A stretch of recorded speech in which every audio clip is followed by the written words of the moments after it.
And the fact that you don't understand it and I don't understand it is not a good ground, not good grounds for suddenly invoking a supernatural SkyDaddy. Supernatural SkyDaddy.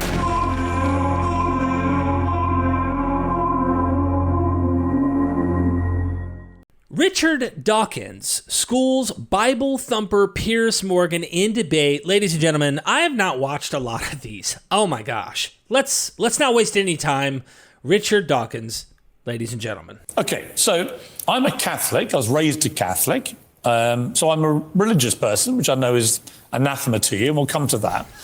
But my arguments with atheists, historically, have always come down to one thing. And maybe you've got an answer which will persuade me of the folly of my ways, which is this.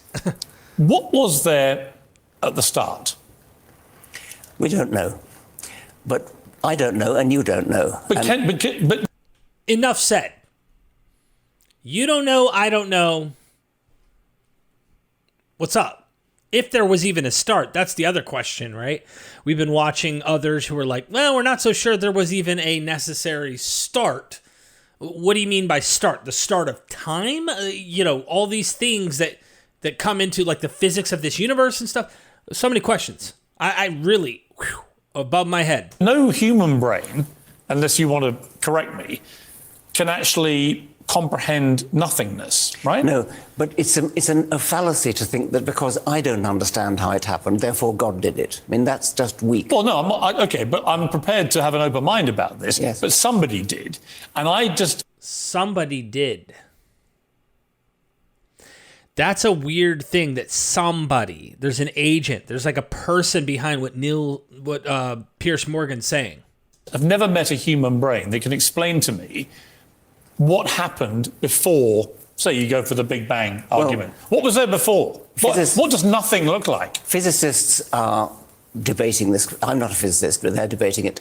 My point is that they don't know, and I don't know, and you don't know, and it doesn't help to postulate a God that did it. But you're certain it's not a God. Dude, Piers has got to be doing this for the show. I mean, come on, man.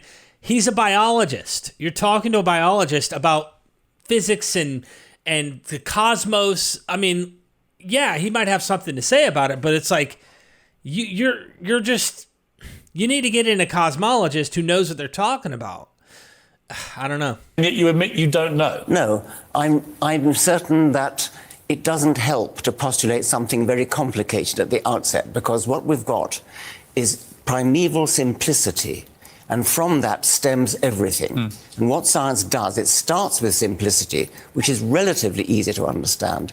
And from that, it develops into the whole of the universe and the whole of life. It doesn't help to start with complexity. And a creator has to be complex, whatever else he is. The reason that I subscribe to the theory there must be a more powerful being out there than anything the human race has created is because, like I say, a human brain can't comprehend nothingness or what may have come before nothingness. We can't. We're not able to extrapolate what that is, right? I can see what Piers is saying, but like he's speaking for like most non-experts in this, right? Just common sense people will go, well, nothing can not make something. Something had to be there. And yeah, something has always been in some way, or it literally came to be multiverse. There's several other hypotheses, or there is a creator. But once you add in the creator thing, it's like you would expect maybe more detail than that. I mean, you could just have like kind of a nameless ultimate source if you want. That's one possibility, but isn't it interesting the experts in the field don't run with that to explain the universe's origins or its eternality? No scientist can explain nothingness, can they? Plausibly. Well, maybe they can't. You'd have to talk to a physicist. But even Could you explain it? No, I'm not a physicist. But you're a very smart guy, and you're a very vehement atheist. No, I'm not. I'm not that vehement. Well, you're pretty vehement. I mean, you just think all belief in all gods is ludicrous, right? I think that it doesn't help to introduce complexity at the outset. That's my point. No, I get that, but no, well, I don't think you No, Piers doesn't get that. do get it. Well, no, I do, because But you're asking me to consider that my own belief in a a deity that may be above human thinking and understanding and brain power that was there universally, that my theory is scientifically flawed. Whereas I would throw back at you, okay, but I need to be given an alternative. I need some scientist somewhere to explain to me, right, 4 billion years, all right, but then what was there before that? Well, scientists can't. 4 billion. The universe is supposed to be like 13.4, they were saying, but they're not so sure now how far back for sure it goes. And what the hell? Piers just keeps pressing this biologist on something that he is like, you need to get a physicist on. Can't answer that, and what they say is things like it's like going north of the North Pole. I'm sure. I gather you recently introduced Stephen Hawking. He probably said that to you. Yeah, he did actually. Yeah. But the point is this: science can explain things starting with simplicity and working up to complexity. No, I get that, but No, you don't. What an annoying interviewer. He keeps, I get it, but. And it's like, dude, you're cutting him off. You're not even letting him explain, and he's not a physicist. But when you really think about it, you keep saying you do get it. No, I get it. But it's like, dude, you really cannot. I don't think you really do get it.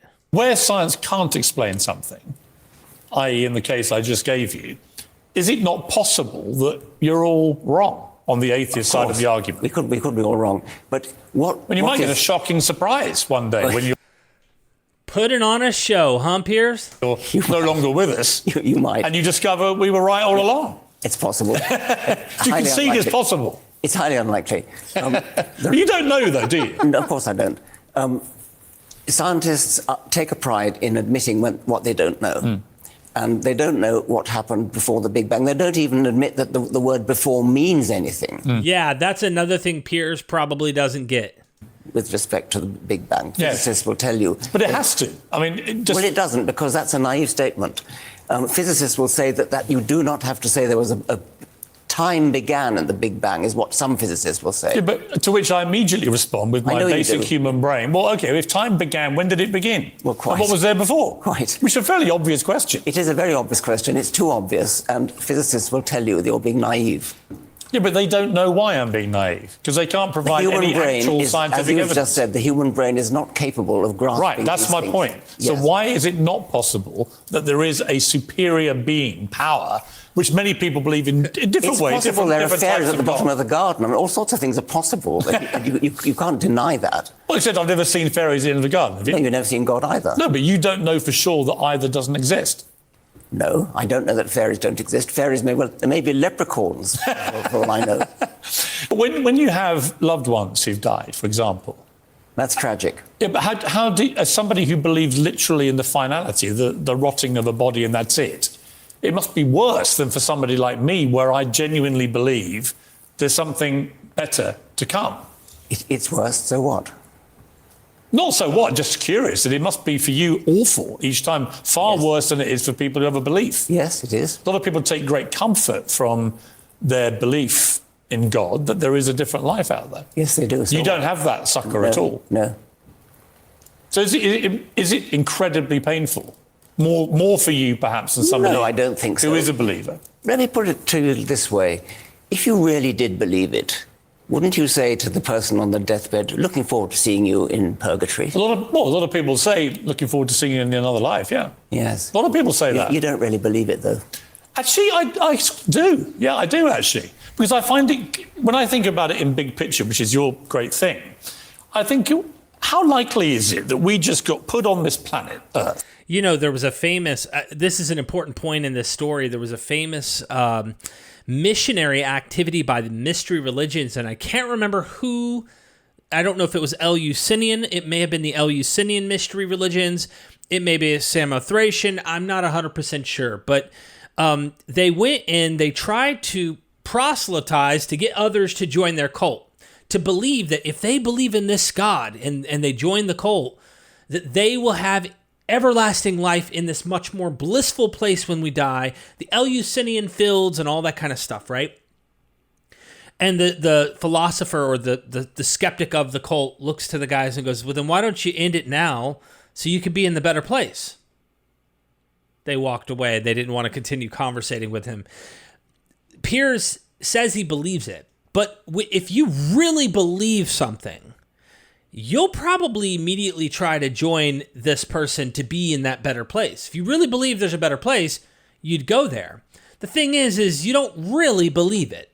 If you did, why not go there now? As human beings, as a one-off kind of entity that existed here, and then you die and that's it. It sounds like a when you die and that's it kind of thing. Like, this is the best cope, make-believe story we can give ourselves to help us deal with the brute fact that we all will die. Only lasted 4 billion years, and before that was absolutely nothing at all. How likely is that to have been the case? I don't think that's likely. My human brain, which is limited, does not think that is likely. I think it's very likely. I think Really? it's exactly what happened, yes. I think there has to be a power that is greater than the human brain. And that gives me succor to my belief in God, and why I think people turn to gods of different types, obviously. They turn to that because it is incomprehensible otherwise what has happened here. There has to be something more difficult to understand than the human brain can understand. I accept that. But it doesn't have to be God. It doesn't have to be the kind of God who, I don't know, forgives sins and listens to prayers and things like that. There is something very mysterious, and I don't understand it, and you don't understand it, and maybe we never will. I think it's not clear whether physicists understand it. Some do, some don't, but it's obviously going to be very mysterious. But God is not that interesting mystery. God is just a personification of human desires, a father figure, something like that, somebody who looks after you. You said at the beginning that it was comforting for you. A God is somebody who listens to prayers, who forgives sins, who takes action for the benefit of humanity or not, as the case may be. We're not talking about that now. We're talking about deeply, deeply mysterious, profound things which physics is working on, and it's very difficult to understand. And the fact that you don't understand it and I don't understand it is not good grounds for suddenly invoking a supernatural SkyDaddy. Supernatural SkyDaddy. But if our genomes, if our genetic background has all the information which has led to us being what we are today, and that will obviously extrapolate as we go forward, then it does beg the question, doesn't it? Where does the original information come from? Yes, it does, and as far as a biologist is concerned, we're talking about the original information coming at the origin of life, and that's something which biologists and chemists and physicists can deal with. But you've gone right back to the origin of the universe, to the Big Bang, which is another matter entirely, and which is not really relevant to the biological question of what happens once biology gets started, which is the origin of genetics, actually. It's the origin of the information which is passed from generation to generation, from living creature to living creature. That started maybe 3.8, maybe 4 billion years ago. The universe started more like 13.8 billion years ago, which is a much longer time ago, and which is a totally different question, nothing to do with biology. Yeah, because as soon as he explains, let's just pretend we get abiogenesis figured out. Now we got to figure out the next thing. And if we don't figure that out, well, that'll always be where God hides. And then it'll be another thing behind that. Once we figure that out, well, where did the multiverse? There's always some mystery humans can't wrap their heads around. Piers just reminds me of like the old grandpa who just kind of has to keep going with. I feel my mind tells me I feel like. But doesn't code have to have a coder? No, of course it doesn't. Code arises spontaneously at the origin of life. Something very, very simple, probably, at the origin of life, which was not genetic, not DNA at least. It would have been some kind of genetic, some kind of coding, which would be a self-replicating molecule. Once you get a self-replicating molecule, then you have the possibility of mutation, which is the mistake in coding. But where does that come from? You were about to say something? Yeah, where does it come from? It comes from a random accident in chemistry at some time around 3.8 to 4 billion years ago. Okay. Okay. Switching topics. I'm curious about your position about religion, because you went on Rachel Johnson's LBC program earlier this year, and you said this. I do think that we are culturally a Christian country. I call myself a cultural Christian. I'm not a believer, but there's a distinction between being a believing Christian and being a cultural Christian. And so, I love hymns and Christmas carols, and I sort of feel at home in the Christian ethos. I feel that we are a Christian country in that sense. And many people thought that was a very incongruous thing to say, because many would argue that your influence has been anti-Christianity, in the sense of you don't believe in religion, you don't believe in a God, you will have deterred people who listen to you and believe you from wanting to follow a God, a Christianity. Therefore, it's sort of antithetical to have the two positions. What do you say to that? I am a cultural Christian who is against Christianity. That's nothing contradictory about that. I'm a cultural Christian in the sense that I know the Bible, I know hymns, I know carols, I like churches, I like cathedrals, I like cathedral choirs, I've sung in that kind of choir. So I am a cultural Christian, but I'm against Christianity, in that I'm against the belief system of Christianity. I'm against many other aspects of Christianity. There's nothing contradictory about that, nor is there anything new about my saying I'm a cultural Christian. I've always said I'm a cultural Christian. Isn't it a bit hypocritical, though, to be, reading the Bible, singing hymns, going along with everything that Christianity represents, but saying you're not a Christian? You don't believe in anything that actually is the tenet behind it. I'm not going along with it. I'm just saying that a cathedral is a beautiful building. The B minor mass is a beautiful piece of music. Speaking as a Christian, I mean, look, you like my churches, my cathedrals, the Bible.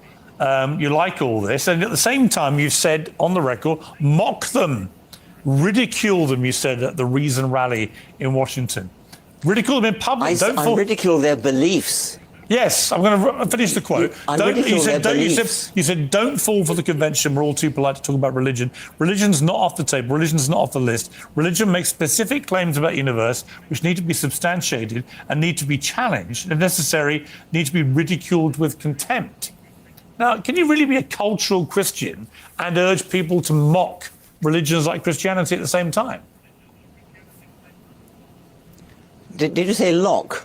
Mock. M-O-C-K. Oh, mock. Oh, yes, of course you can. I don't understand your problem. A cultural Christian is simply somebody who's brought up in a Christian culture and therefore is steeped in the music, the art, the architecture, the literature of Christianity. That's what I am. Like, would Piers have a problem if it was a Muslim who said, look, I'm culturally Muslim, but I'm critiquing the Quran, I'm critiquing Muhammad, I critique the issues, I like this, I like that, I like the community, I like this, but I don't like this, I don't like that. Come on, Piers. But my point to you is it all comes from the belief. As a Christian who was raised a Christian, as a Catholic, it's all interwoven.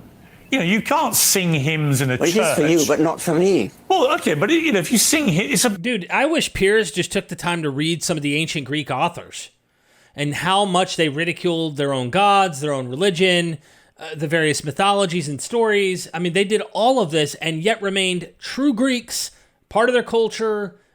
It's just how it was. A bit like going to a football match and saying that you're a cultural Arsenal fan and you're going to chant all the chants about all the players and about the club, but you don't actually believe in the concept of a football team.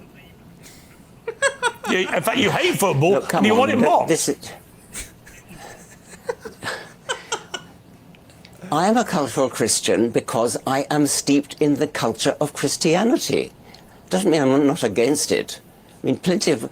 Bertrand Russell, who is one of the most famous atheists who ever lived, was a cultural Christian who was brought up Christian. He brought up in Christian schools. He knew all about Christianity.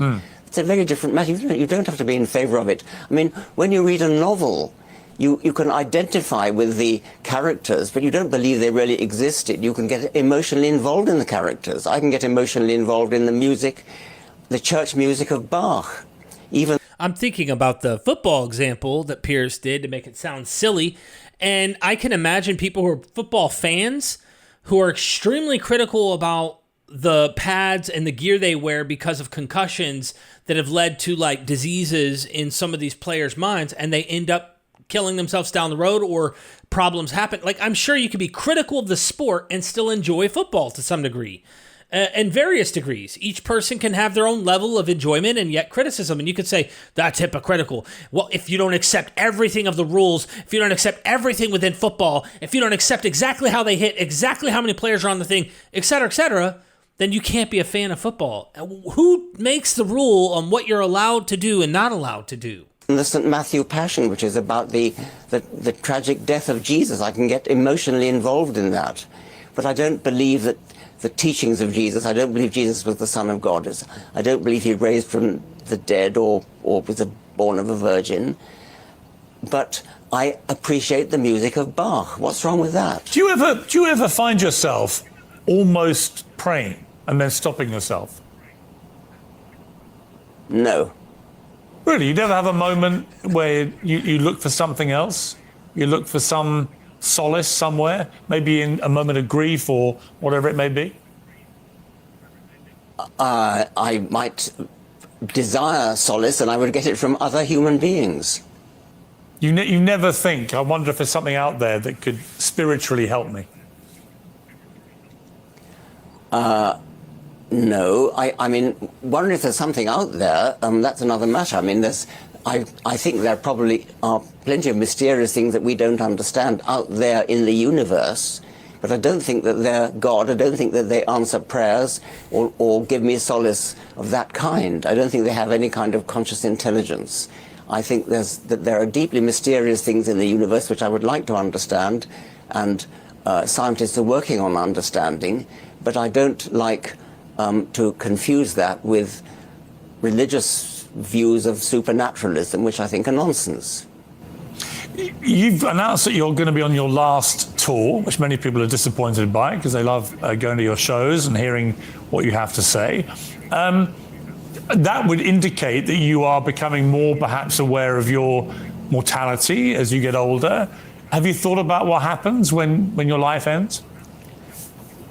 Well, I'm 83. Have I thought about what happens? Yeah. Of course, I die. Yeah.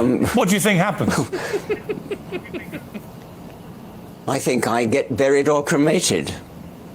And I think there's nothing after that. I think it's exactly like, of course. How could it not be? I mean, you have a brain which decays. How could there be anything other than that? There's just nothing. Just like there was before you were born. But you were not around when the dinosaurs were. But do you not wish you were wrong? I mean, I remember Christopher Hitchens, I think, who was another famous atheist. He said, you know, I hope I'm wrong. Do you hope you're wrong? Do you hope that actually when it happens, when you die, and suddenly if you discover yourself in an afterlife, would you scream eureka and thank God I was wrong?